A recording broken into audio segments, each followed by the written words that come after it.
Umusore w'imyaka 32 wo mu karere ka Nyamasheke yatowe muri yombi nyuma yo kubwira uwarokotse jenoside yakorewe abatutsi amagambo arimo ingengabitekerezo ya jenoside.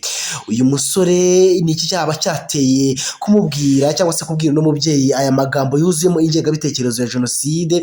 Yaba yabimubwiye ryari? Ese byaba byagiye ahagaragara ryari? Niki ibitangazamakuru bitandukanye byagiye bivuga kuri no nkuru? Mbese abaturage bumvise uyu musore arimo kuvuga aya magambo, dore ko binavugwa ko ngo yaba yarafite amahane aho yashakaga gukubita uno mubyeyi. Bigaragara byabereye hehe? Niki inzego bwite za leta cyangwa se abayobozi bagiye batandukanye bagiye bavuga kuri no nkuru cyangwa se bakora kuri no nkuru? Niki mu by'ukuri uyu musore cyamuteye kuvuga aya magambo? Mbese meya wa kariya karere ka Nyamasheke Mupenzi yavuze iki kuri no nkuru? Uyu musore akimara kuvuga aya magambo niki cyaba cyaje gukurikiraho? Ibyo byose nibyo ugiye kumenya ukimara kumva ino nkuru. Icyo tugusaba we niba uri mushyashya kuri ino chaîne ya YouTube no gukanda subscribe, like, share ndetse no comment, tukatubana amakuru n'ibiganiro tugenda tubagezaho uko bwije nuko bukeye. Kandi ntuhweme kuko ku musozo turabwira ko imiryango ARG na GRG yihuje yose ikora umuryango umwe wa Ibuka. Byatewe n'iki? Igamije iki? Ibi byose turabigarukaho muri ino nkuru yacu. Ntujye kure. Arimba TV, kumenya amakuru kwanyu niryo sezerano ryacu. Turongeye tubahaye ikaze inshuti bakunzi ba Arimba TV, mwebwe mwese mwinjiye mu muryango mugari wa Arimba TV, mwakanda subscribe kandi mukajya mugaruka buri kenshi cyangwa se buri gihe kuza kureba inkuru tuba twagiye tubategurira. Mwe mwese mudukurikira muri mu ntara eshanu zigize igihugu cyacu cy'u Rwanda, no kuvuga intara y'Amajyaruguru, Amajyepfo, Iburasirazuba n'Iburengerazuba, tutibagiwe n'umujyi wa Kigali. Nabo kandi twakwirengagiza abanyarwanda mudukurikira muri diaspora ni mu ntara ya gatandatu y'igihugu cyacu cy'u Rwanda. Mwese turabasuje kandi tubaye ikaze. Mwebwe mwese mwumva kandi mukoresha ururimi rw'ikinyarwanda, no kuvuga abanyamurenge, abarundi, mwese nikaze mu nkuru yacu no munsi. Umusore w'imyaka 32 wo mu karere ka Nyamasheke yatowe muri yombi nyuma yo kubwira uwarokotse jenoside yakorewe abatutsi amagambo yuzuyemo ingengabitekerezo ya jenoside. Uyu musore yafatiwe muri gare ya Tyazo y'umudugudu wa Nyagacaca, akagari ka Kibogora, umurenge wa Kanjongo, mu karere ka Nyamasheke ku wa 7 Ukuboza 2024. Uyu musore akimara kuvuga aya magambo yahise afatwa n'abasore bakorera muri gare ya Tyazo kuko yanateraga amahane ashaka gukubita uwo mubyeyi yaramaze kubwira aya magambo yuzuyemo ingengabitekerezo ya jenoside yakorewe abatutsi mu mwaka w'1994. Umuyobozi w'akarere ka Nyamasheke Mupenzi Narisisi yavuze ko uyu musore yahise atabwa muri yombi ndetse banakorana inama n'abaturage aho byabereye, babaha ubutumwa bwo kwirinda iki cyaha kibangamiye ubumwe n'ubudaheranwa bw'abanyarwanda. Yagize ati nubwo haba habonetse umuntu umwe nk'uriya, ni ikintu kiba kikomeye kandi kiba kiganisha ku ngengabitekerezo ya jenoside no gusenya ubumwe bw'abanyarwanda, kandi kubwubaka aribyo bitugejeje kuri iri terambere mubona tugezeho. Atari bwo ntabwo tuba tugeze aho tugeze ahangaha. Meya w'aka karere ka Nyamasheke kandi yakomeje avuga ko kuba umuntu wari ufite imyaka 2 jenoside yakorewe abatutsi yagaragaraho ingengabitekerezo yayo, bisobanuye ko ashobora kuba yarayikuye ku babyeyi be, ku bamureze, cyangwa se akaba yarayikuye kubirirwa bayikwirakwiza ku mbuga nkoranyambaga. Nk'uko bigenda bigaragara ku mbuga nkoranyambaga zigiye zitandukanye, hari inyangarwanda cyangwa se abantu benshi bagenda babikwirakwiza ingengabitekerezo ya jenoside, batifuza yuko abanyarwanda bagira ubumwe, by'umwihariko abakoze jenoside yakorewe abatutsi bagicaracara hirya no hino mu bihugu bigiye bituranye bihishahishayo, aribo bagenda bagaragaraho ingengabitekerezo ko jenoside yakorewe abatutsi.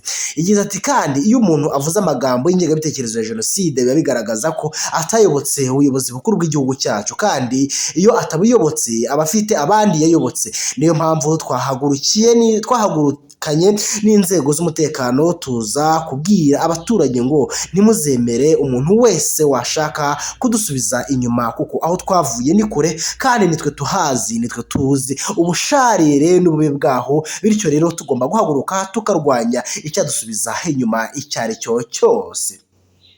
Imibare ya Minisiteri y'Ubumwe bw'Abanyarwanda n'Inshingano Mboneragihugu igaragaza ko muri uyu mwaka wa 30 Jenoside yakorewe Abatutsi ihagaritswe, ibyaha by'ingengabitekerezo ya Jenoside byongeye kwiyongera kuko mu mezi 3 ashize hishwe abarokotse Jenoside yakorewe Abatutsi 5 mu buryo bugaragaramo ingengabitekerezo ya Jenoside. Uyu musore kandi imyaka 32 watawe muri yombi akekwaho icyaha cy'ingengabitekerezo ya Jenoside, akaba afungiye kuri sitasiyo ya RIB ya Kanjongo mu gihe iperereza hari gikomeje gukorwa kugira ngo hagaragarwe kuko niba ibyo ashinzwe yarabikoze, bityo abe yakomeza kujyanwa imbere y'ubutabera kuburanishwa ku byaha ashinzwe cyangwa se ku byaha aregwa, kuko byagarutsweho n'ibitangazamakuru bigiye bitandukanye bikorera muri kino gihugu. Ngayo guko nshuti bakunzi ba Arimba TV rero, ni muri ino minsi ntabwo byoroshye, ingengabitekerezo ya Jenoside igenda igaragara ahantu henshi. Muri bukaba umukecuru uherutse kwicwa aciwe umutwe, akicwa n'abagizi ba nabi n'abagome, twakita abagambanyi bamufashe bakamwica. Urupfu rubi rwose, ibintu byababaje abantu batari bakeya. None kandi nanone harongeye kugaragara indi nkuru nanone muri kariya karere ka Nyamasheke, aho harimo kuvugwa uyu musore w'imyaka 32 se waje kugaragazwaho ingengabitekerezo ya Jenoside yakorewe Abatutsi. Nabwo kandi twava kuri no nkuru igendanye no kwibuka Jenoside yakorewe Abatutsi tutababwiye ko imiryango ya Ibuka, ARG na GRG aheza yihuje igakora umuryango umwe wa Ibuka, nyuma yuko yari imaze igihe kinini ibiganiraho.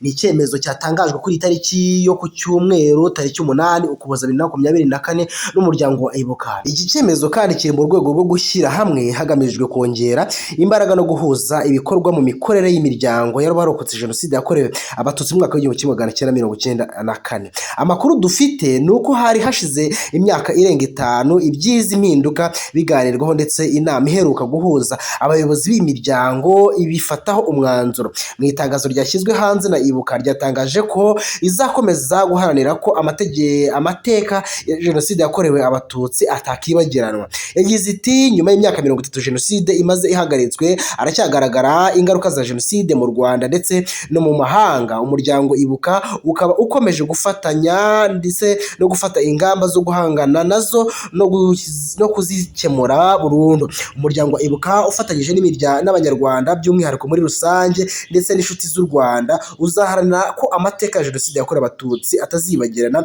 kandi uzakomeza kuvugurura ndetse no kuvuguruza abahakana n'abapfobya Jenoside yakorewe Abatutsi. Yakomeje avuga ko umuryango Ibuka kandi uzakomeza gufatanya na leta y'u Rwanda muri gahunda nziza y'ubumwe n'ubudaheranwa, nk'imwe mu nkingi ndetse no mu n'inzira zo kubaka u Rwanda ruzira ivangura iryo ari ryo ryose.